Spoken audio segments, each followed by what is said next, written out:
Hi,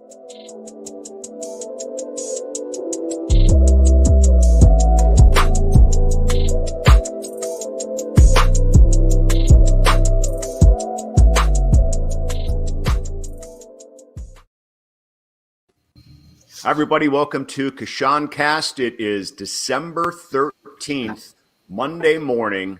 Craig Coshun and the premier producer of all time, James Stewart Jr. James, how are you? I'm good. I think I'm gonna chuckle every time you say that, but it is I'm doing good. Getting ready for the holidays. Just got my Christmas lights up. I'm just doing it to make you laugh. It kind of loosens you up a little bit. Exactly. I just got my Christmas lights up, so I got that going for me. Come on, man. You're a little bit tardy on that. There's this rumor of this 60-degree day coming up, so I was trying to wait as long as I could till I got that warm day. But wife wasn't having it. So let me ask you this: you've got you think a 60-degree day is going to come around every mid-December every year, so you can hang up Christmas tree lights? Yes, I plan for it. Hope for the best. That one time. It only takes one to convince me. Let me give you a piece of advice, young man. When you get to be my age, you go out in October and you put your Christmas tree lights on. You just don't turn them on until anytime after Thanksgiving that you want. But they're up and ready to go. They're pliable and flexible. Do you understand me? I'm learning. I don't know what was on the breakfast slate today? That's what I really want to know. I actually had a healthy breakfast today. I had eggs and avocado. Tell the truth. I'm getting ready for beach season. You know, you got to start beach season in winter. Again, you're starting this stuff right before Christmas. I mean, it's the time to eat, enjoy, and drink and be merry. So. All right, I'm a little worried about you. I think in between our shows this week, I'm gonna have to give you a different kind of a new agenda here or something, man. So yeah, I don't know. All right, so we got. I think on this episode, we're obviously going to talk Packers and talk Bucks. Bucks are finishing up their road trip. We'll talk about that in a few minutes. But Sunday Night Football, the Packers pulled it out against the Bears, and it was a lot of different topics we can discuss here. I think first overall. A kind of a tale of two halves for the Packers. They didn't look like they were interested at all in the first half, and were probably lucky to be, down only 6 points, but they certainly dominated the second half, and it turned out to be far more entertaining and far more what we're used to seeing, especially, really from both sides, the offense and the defense. Yeah, and it's like for some reason you knew that this game was going to be close for a bit. And it's just that's, I guess, why you call it a rivalry, because it's just like these teams do, even though the talent base is off, they know each other so well that you can hang around for a little bit. But as far as the Packers, you did see second half they pulled away and showed obviously they were the better team. I think the thing that stands out to me, aside from obviously the offensive output, but Rasul Douglas is like – he's on fire. Like this back-to-back games with pick six. It's just we keep saying it, and I keep having to remind myself like this guy was on a practice squad not too long ago. It's crazy. It's crazy the hot streak he's having. Yeah, and you think about the places he's been. The Packers picked him up off of Arizona's practice squad. They played him, and we know that he stealed that game. With that interception in the end zone, and now he's just playing so solid. I was almost stunned to hear that it was the first time they've had back-to-back games pick six by the same player since 1965. Herb Adderley. Only crazy. You know that name in Packer lore as being maybe a number in the in the Wall of Honor or whatever, in the Packer Hall of Fame, Pro Football Hall of Fame, but I mean that's pretty remarkable stuff. And this is what makes sports so cool, because you don't know into the season what the real storylines are going to be until they happen. And this is such an in-season, cool, wonderful story for this guy. And thankfully it benefits the Packers right now. Yeah. And I hope he keeps it up, but these are the kind of like plays and opportunities that guys seem to like make careers out of, where it's just you just never know. The guy comes out of nowhere, gets a shot, has a couple big games, now has the reputation to get a little more leeway if he makes mistakes. And that's how guys hang around for so long. They seize these opportunities, and obviously they don't come, very often, but he had two of them and he took both of them. So Yeah.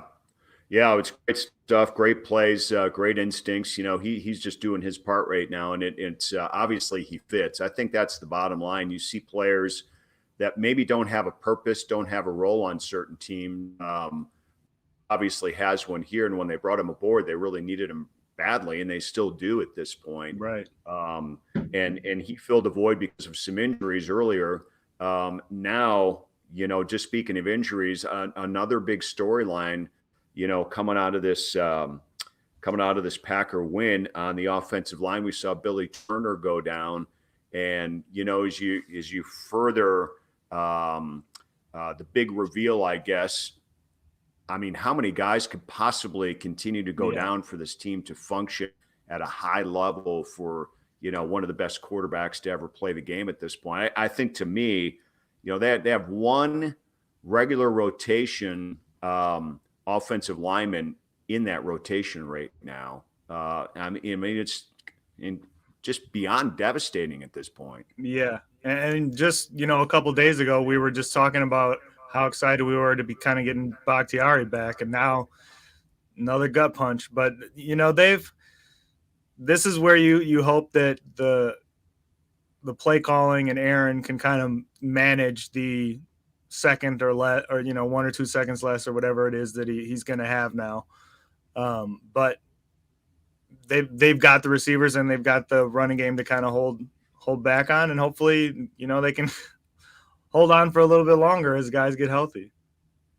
Just a crazy off the wall question, or just a topic to discuss real quick. Yeah. Should NFL rosters be larger than they are? Do you think 53 men, maybe on game day, maybe that's large enough? But I mean, it seems to me that they should have 15 to 20 offensive linemen, Right. ready to go per team, because, when they fall, they seem to fall for a long time or for good. And it's one play. And they're uniquely structured, body wise and size wise. I just, you don't want to watch a football game and feel bad for guys. I'm almost starting to feel that way. You know what I mean? Yeah. I mean, and like anytime there's that scrum around their knees and legs, you're just worried that one of them is going to get bent, the wrong way. And like you said, that's 300 pounds coming down on a knee twist in the wrong way is never going to be good. But I guess you could argue that the rosters should be bigger, but also, like, at some point,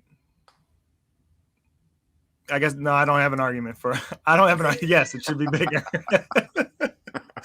I don't have an argument. There should be more. I've been watching this happen all season. I'm like, how do they function, and how can they just pull guys out of nowhere, expect them? I mean, to me, that's about the most important position on a football team is your offensive line. I know that's the understatement of the year, but I mean, it is stunning to me how many guys they've lost, and they're 10-3. Yeah, and that you got to give credit to the coaching staff to just kind of keep cycling guys through and making it work. All right, how about the special teams was a topic on social media during the game yesterday. I even felt compelled to chime in as well, just simply saying they can't kick to anybody or punt to anybody right now. They're better off just throwing everything out of bounds at this point, because the return game is god awful. I mean, and then you had a muff punt to top it off on the receiving end. You had a dropped kickoff going out of bounds at the 5-yard line. You had the 97-yard punt return for a touchdown. You had 2 other returns 40 yards or longer. I mean, Could anything have happened any more dismal than that? So the question is, how in the world do you win the game after all that? Right. You know what I mean? I mean, usually, and that's going to be a concern games going in. There's 4 regular season games left. They cannot play like that in the playoffs at all. I mean, they've got to completely turn things around. No, and the crazy thing is, like, yesterday we had a clean game from Mason, which feels like isn't a common occurrence anymore. Yeah. Like that to me, like the fact that it's gone on this long with no changes is surprising. I don't know enough about kicking to know if it's Mason or if it's the holder or the snapper, whatever. But I know something has to change. You can't go into. Do you want to go into a game against a Tom Brady or whoever feeling like you can't kick a field goal? Like, it's such a huge part of the game and such an undervalued part of the game that when it's going wrong, it's just like catastrophic, and you don't notice unless it's going wrong. Well, it's going terribly wrong right now. And the thing about it is, just bringing up Crosby's situation, how many weeks, I mean, if it's fixed now, which it looks like it's much better, how many weeks that took to get fixed? They changed long snappers. They worked on it is the bottom line for several weeks. It seemed like before it was fixed. What do you do now with, assignments and decisions made on returns and, schemes and that type of thing? I mean, one thing is you can't have the ball bouncing off of Amari Rogers' chest right into that can't happen. And he's muffed a couple of them this year. And I don't know, maybe playoffs, the first mistake, you got to get Cobb back there. You got to get somebody back there. Yeah. Because at that point, it's just securing the ball. Like, I don't even need you to return it. Just give Aaron the ball back. Yeah, that's kind of a big deal. Kind of a big deal for sure. Speaking of Rodgers, he still owns the Bears, James. Yeah. As we know, his 23rd win against the Bears. And I didn't even know this going in, that he was tied with Brett Favre for the most wins against the Bears. Yeah. Apparently that's a big deal to a couple of quarterbacks. He made sure he won, and he's sticking by his motto now, the newfound motto, I own you. And the other thing that he was well aware of is he needed 4 touchdown passes to pass Brett Favre and everybody else that's ever played against the Bears, apparently, for the most touchdown throws, which is now at 61. Yeah. That's interesting stuff to me. It just is that, you always hear these guys say, I don't know what the numbers are. Roger, no, very well aware of the numbers. That's for sure. That's exactly what we were talking about last week. He's very deliberate in what he decides to do, and he was well aware of those numbers. And the Rodgers Favre relationship may have publicly cleaned up, but there's definitely still like that. I want to make sure that everyone knows I'm better. Like, right. So now he can't own Favre, but he can clearly say, I'm better than you ever were against the Bears, right? Right. I love that. He may never replace the gunslinger in the Hearts, but he's got this one. No, that's for sure. That's for sure. So I just thought, overall yesterday, like I said earlier, kind of a tale of two teams. I thought they were, I thought they were just nonchalant and non-interested in the first half. Yeah. And that worried me, a little bit, especially now. What you do say, is that because of the bye and trying to wind things up here in the final 5 weeks of the season? I'm not 100% sure. Is it injuries at this point? But they did get their act together in the second half. And I mean, let's face it, it was a close game at halftime, and a lot of people were probably worried. But if special teams doesn't play as bad as they do, this is a bigger blowout than the final score already has indicated. So yeah, for sure. And you look at it like Grant had this amazing game, which he did. But if there's no special teams issue, then it's really the one play. And it was just one of those games that, like you said, it just felt they were disinterested in the beginning and turned it on in the second half. How about thoughts on AJ Dillon? I Closer, love, man. I love Aaron Jones. I do. I mean, I think right now he is a incredible all-purpose threat offensively. But I think in December and January, Dillon couldn't be a better person. Oh, yeah. Or better fitted right now in the groove that he's in. I really think this is the guy where he carries the team on his back when they're doing that ground game right now. Yeah, and you saw it at the end of the game. You saw it like this. He just runs so hard, and it's fun to like, watching that game just to kind of hear the guys talk about, the broadcasters talk about AJ Dillon and like finally see that pick. Cause again, that pick was him and Jordan Love. That whole draft was so like, it's been the topic of conversation basically since it happened. And he is paying off for sure. AJ Dillon is proving them right in their pick, which was a surprise because that one, the Jordan Love pick kind of made sense. Like you're going to need a quarterback at some point, but I didn't understand AJ Dillon, but not like now you see it 70 where you had 71 yards. So yeah, I mean a plotter that's going to give you 4.7 per carry, like in a game, that's exactly what he's there for. Yeah. And that's really all they need on the ground because those are an important 70 plus yards. Yeah. They're just enough to balance out what Rodgers can do. He spreads everybody out and they really need to come up with it. And I think it also helped set the stage for the couple of fourth downs they went for, 4th and goal, a couple of quick little touchdown passes they got off of that. That I think to me, that's like flying on the back of the radar right now or under the radar because I see that being a developing offensive story for the rest of the way. Part of that based on maybe the unsuccessful part of special teams, who knows? Yeah. But the fact that they can stick it right down your throat maybe when you're not expecting it. And I mean, fourth down plays are guts. There's just something about a fourth down play that's different than any other, first, second, third in goal situation. It's an everything type of deal. And you have to, as a defense, you have to guess. Yeah. The defense has to guess and hope they're right. Like you got one play left. Yeah. There's not enough space for them to make read and make a decision. We're going all out for the run or we're going all out for the pass. Like there's no in between. So now you got just looking at next week, and I know we'll talk about this on Friday a little bit. You got probably, I think we would agree on this. The toughest game left of the 4 is this road game at Baltimore on Sunday. We got to.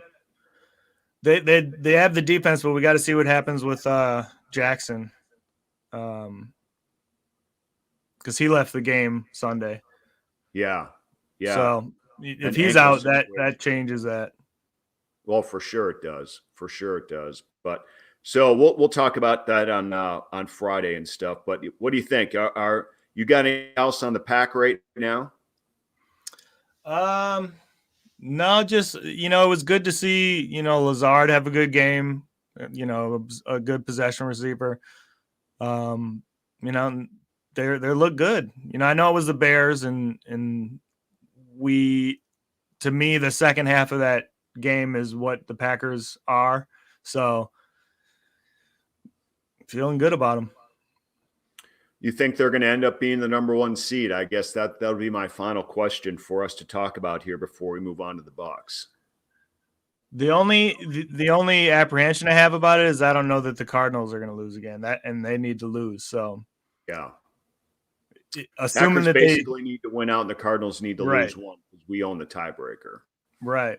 Yeah. So it's definitely within their reach, but they need help. So.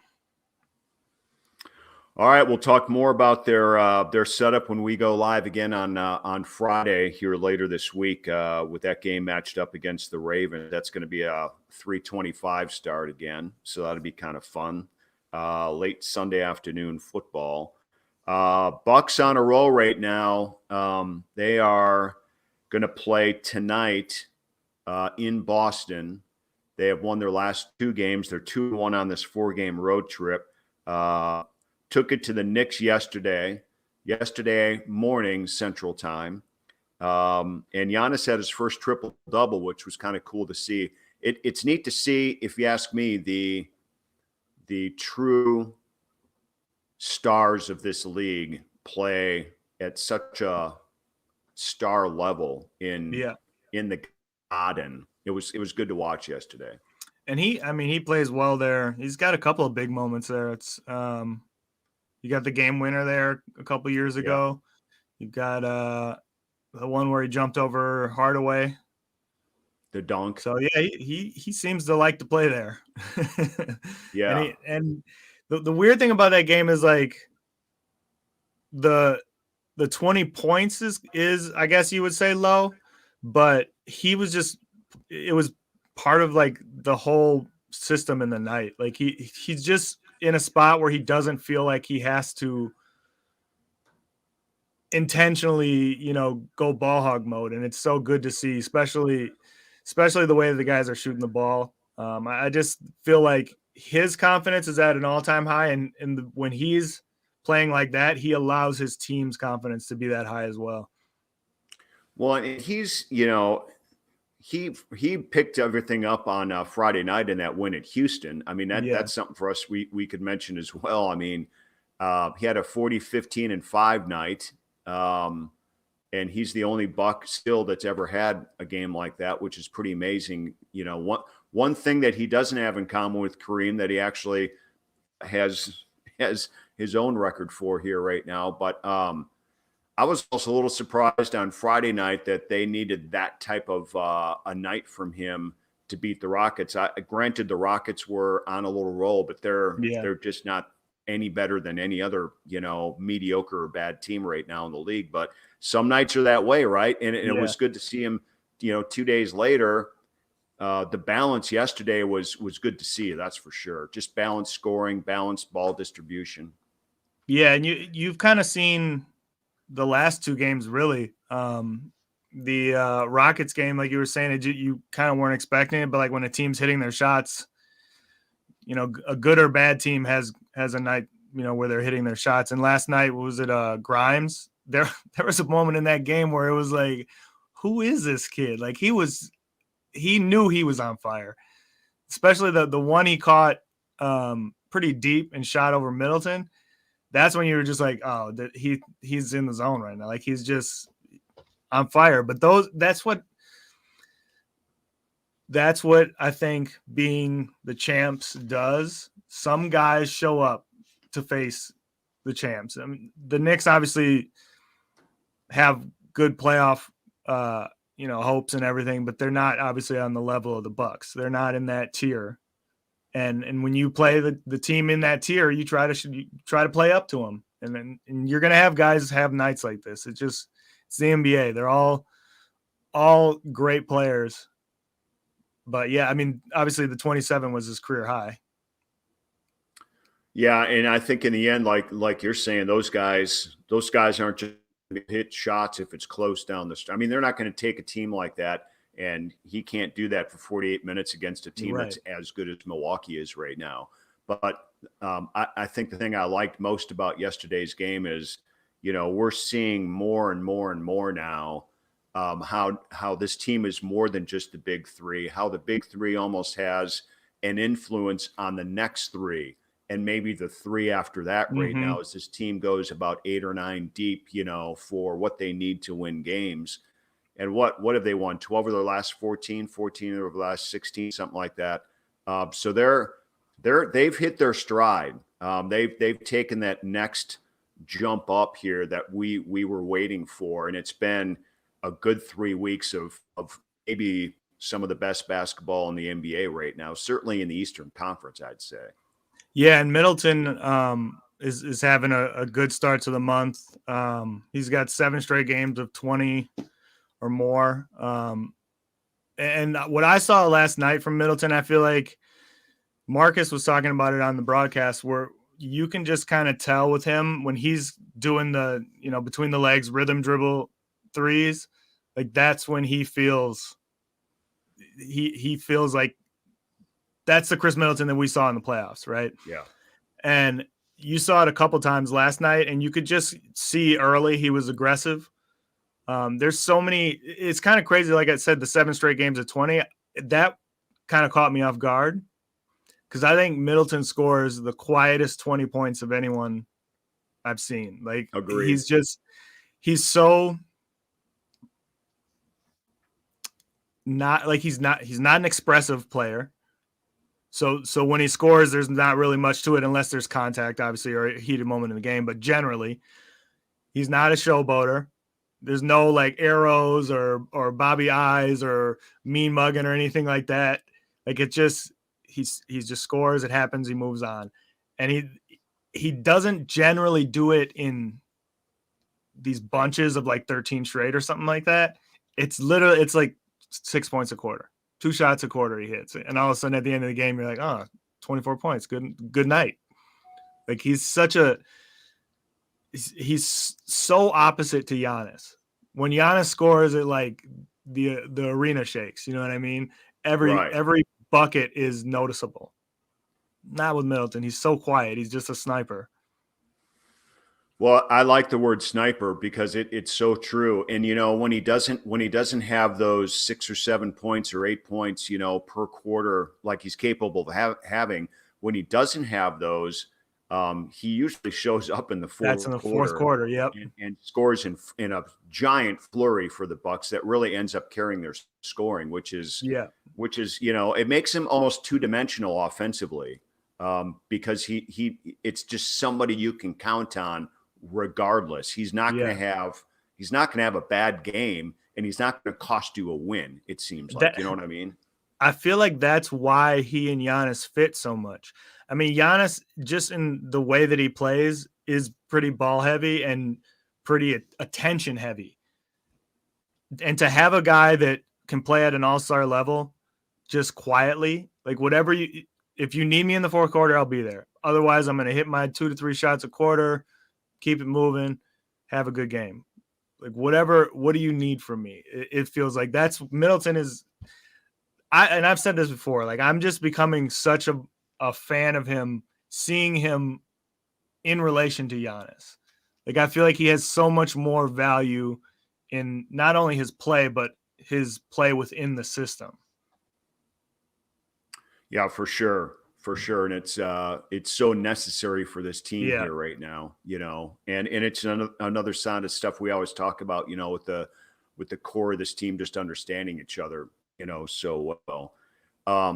There seems to be another guy by the name of Bobby Portis that is becoming a core member of this team here right now. And it continues to be just another, good layer of a positive story for Portis and the Bucks here right now. Another big game from him. You pointed this out yesterday. We were going back and forth with some texts that they need to get this guy signed up. Yeah. Beyond this player friendly contract that he signed for about $3 or $4 million a year for 2 years. I mean, this would be a golden opportunity. I think he's proved his worth at this point. Oh yeah. And I think he's proved that he's taken the spot of Brook Lopez, at least for now. Yeah. But man, he was hitting some shots yesterday. He's just becoming a guy that is the perfect fit and not a misfit. That's for sure. Right. And that's the other thing too, is like, we talk about it so much that Giannis is about to turn 27. So is Bobby Portis. Yeah. Like that's he's still incredibly young in his career, and like he had 10th double this year already. He only had 12 last year. So obviously the fact that he's starting boosts, at least a lot of the rebounds for sure. But yeah, he's proven that on this, he came back for another team friendly deal, and I can't see it happening again. Like he's going to play himself out of team friendly zone. Like, Well, you know what I he's doing mean? it Like, now, right? I mean, there's no right. question. Like at some point, like you can only be so team friendly. I get it. But yeah, I mean, and again, this year, again, he's knocked down from three. Like it still baffles me, even though I've seen it, for almost 2 years now. Like it's crazy how good of a shooter he has become. Okay, And so that's now, really the reason why like he can replace Brook, because it still allows them to play their offense the same way. right, and there's, I mean, he's not Brook Lopez. I Right. mean, No. and that's okay because I think there's only one Brook Lopez, and that guy developed as, I think, more as a Milwaukee Buck than at any other point of his career.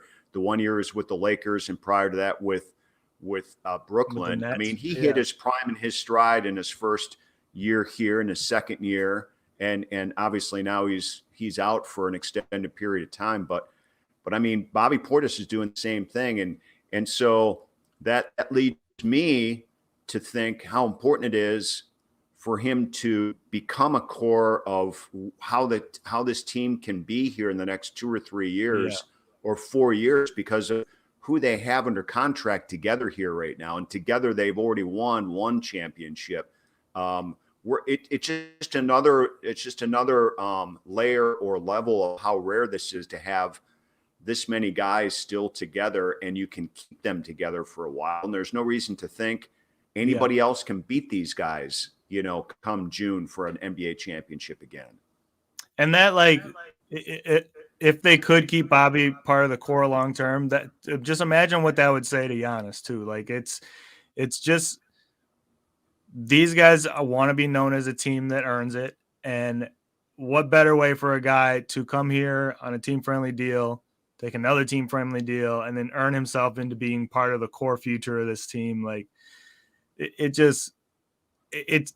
completely makes sense to the makeup of how they've built this team.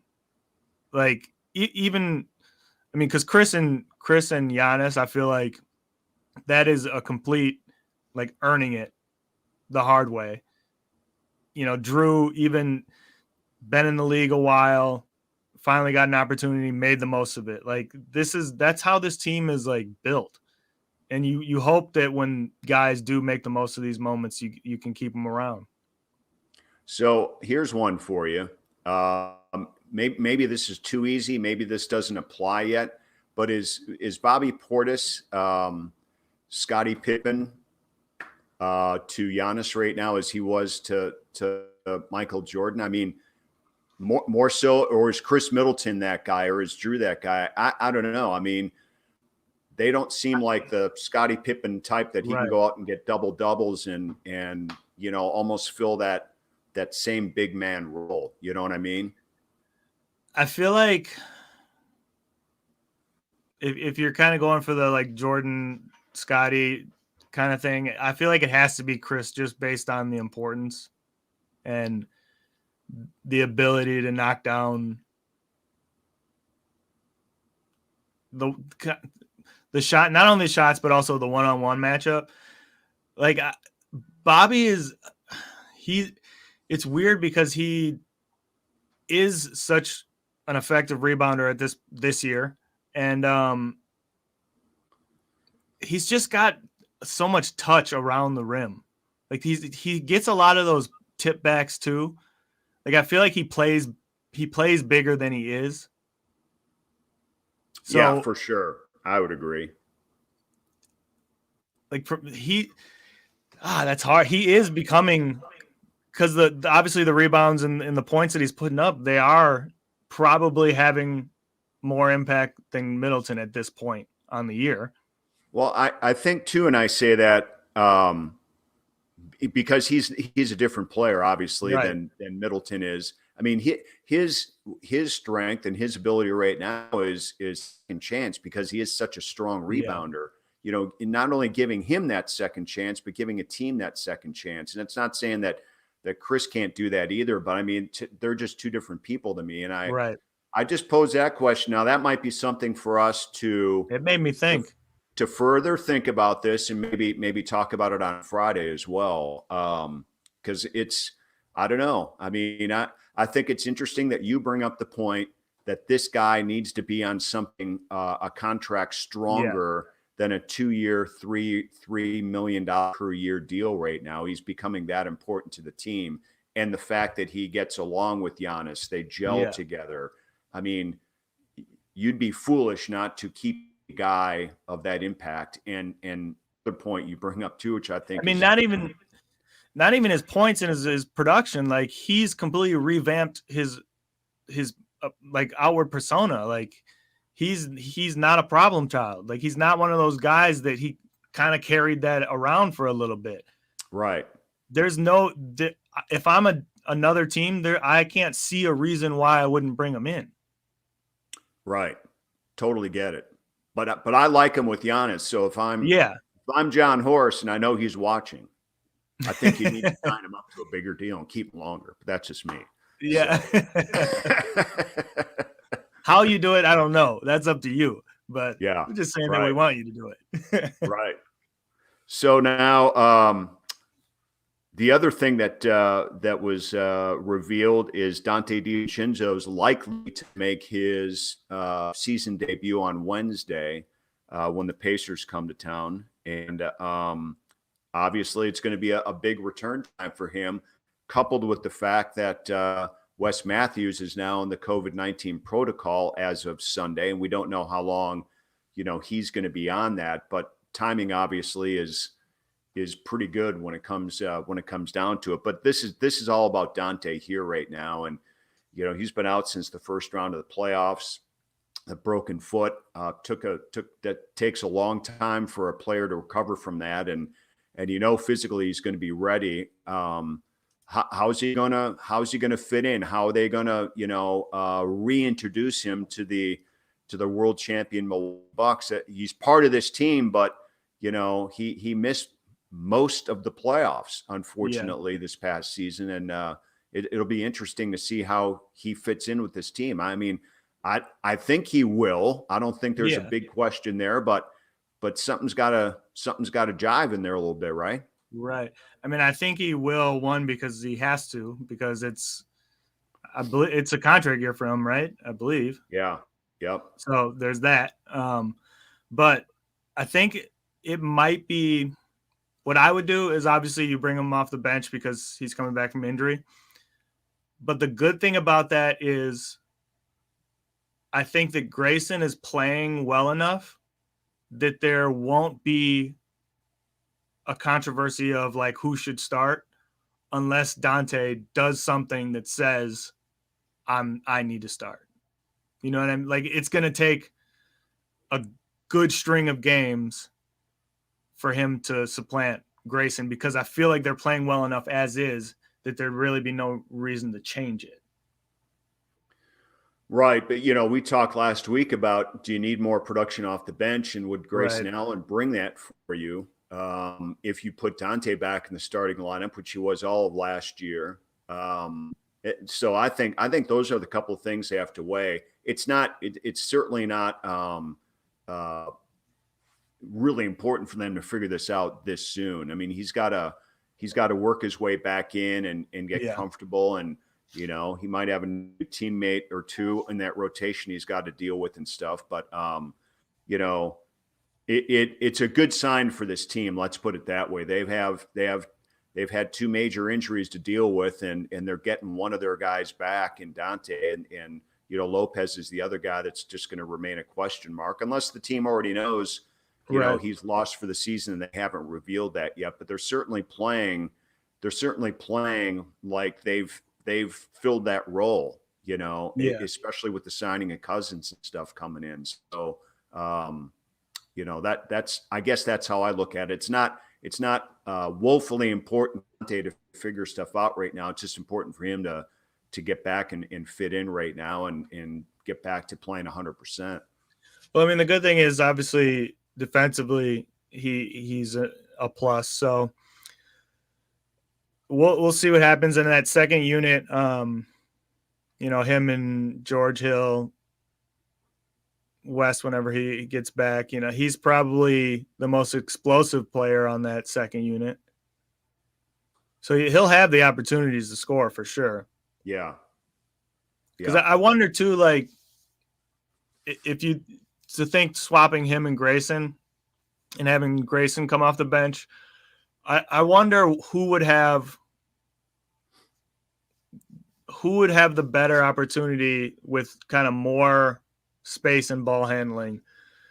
I almost feel like Donte's better suited for that, as opposed to being the kind of fourth guy on offense. Yeah. Because Grayson kind of is basically at a spot up point. He's not really doing much other than, catch and shoot, a couple drives here and there, but he's not, heavy ball handler. And I would think that Donte would be better suited to have the ball in his hand more than Grayson would. No, that's a really good point. It is, and it might be even more important, to those guys coming off the bench. Maybe they're missing that playmaker. Yeah, that true, young, athletic, hungry playmaker here right now. He's going to provide a different energy. Coming off the bench if he gets his minutes starting on Wednesday. And I think that alone is a positive for these guys, for that second unit. And he's obviously comfortable being a sixth man. Like, he won a national championship doing it, so right. He knows how to do it. Yeah. So that's something to look forward to on Wednesday for sure. They got the Celtics tonight, back-to-backs for the Bucks. Short trip out east, going from New York for this one, and Boston still trying to find their rhythm a little bit east, and they're banged up here a little bit, and it'll be an interesting one to see, and we can talk about that more later in the week and stuff, the Bucks' progress. But this is good for Milwaukee. I mean, they're playing good basketball right now, and they've climbed the ladder pretty rapidly from 10th place in the East 3 or 4 weeks ago to right up there in that 3-2 and positioning for 1 again. So they've been fun to watch in a lot of ways. One night you're going to get Giannis having this big game, and the next night you're going to see 6 or 7 guys all kind of with the same score line. Yep. Yeah, no, I just looked it up. They're a game and a half back of the Nets. So it's kind of like we were saying, everything's going to even out. They'll be fine. The Bulls obviously are still up there, which we talked about last week. Will be interesting whenever we eventually see them. But yeah, the East is kind of shaping up.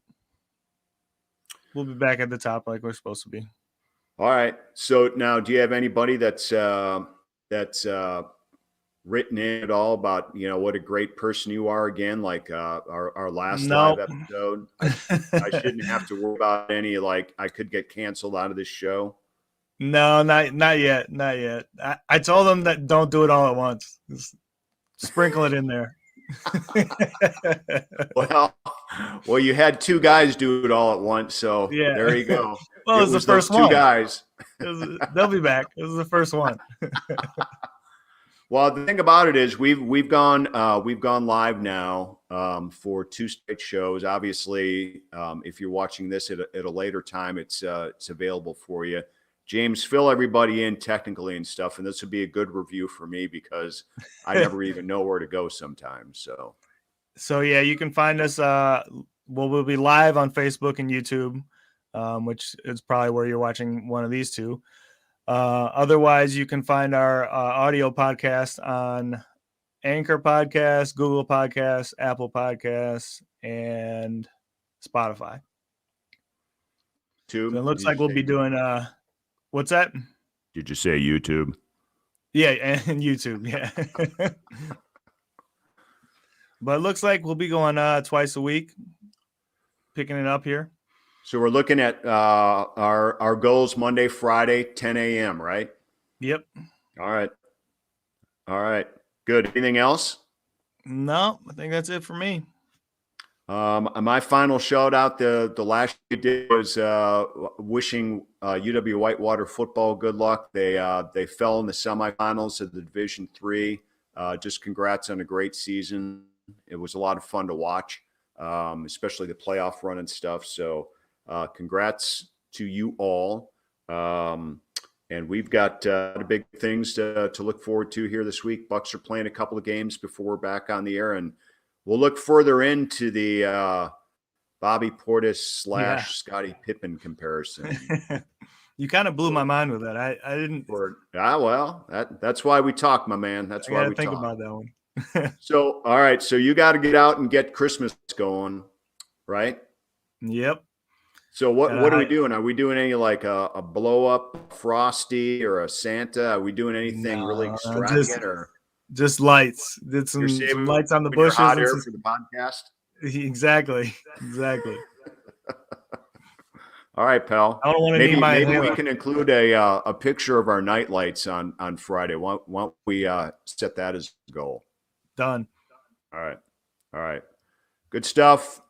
That's going to do it for this edition of Coshun Cast. I'm Craig Coshun, along with the extraordinary James Stewart Jr. We will see you again on Friday at 10. So long.